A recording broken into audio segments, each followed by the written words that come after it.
Another feather on India's cap, the 128th Amendment to Indian Constitution, which reserves 33% of seats in state legislatures and the Lok Sabha, was recently passed by the BJP-led National Democratic Alliance government in a special session of Parliament, ending the 27-year turbulent journey of the Women's Reservation Bill.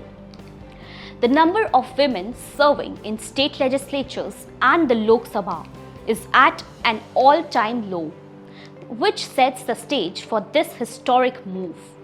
Only 15% and 13% of seats in the Lok Sabha and Rajya Sabha, respectively, are now held by women. In state assemblies, the situation is much worse. There are only 3 and 4% of women in states like Nagaland and Karnataka, whereas Chhattisgarh has the highest representation with 18% of women in state assembly. Women are notably underrepresented in state assemblies and parliament despite making up over 50% of the population.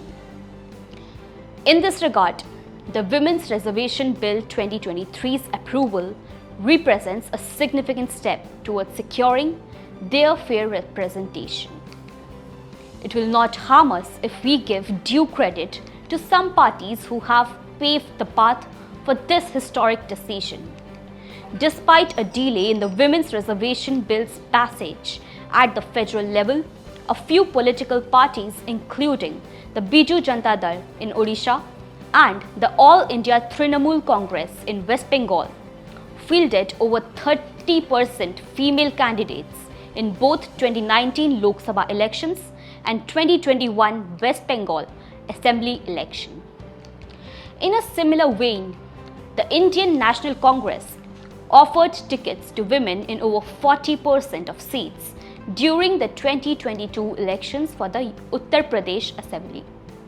These haphazard choices improve the argument for the Women's Reservation Bill's official introduction. A just and progressive society must adhere to the core ideals of gender equality and women's empowerment. Despite reservations and critiques, the Women's Reservation Bill 2023 is an important step towards achieving gender equality in politics. Although it has seen its share of difficulties and critiques, its potential advantages cannot be denied. In addition to being just and equitable, empowering women in politics is crucial for country's general growth and development. It is the result of a protracted battle. Despite ongoing issues, the women-centric changes in Panchayati Raj institution expanded the involvement of women in local politics and improved their leadership and decision-making skills.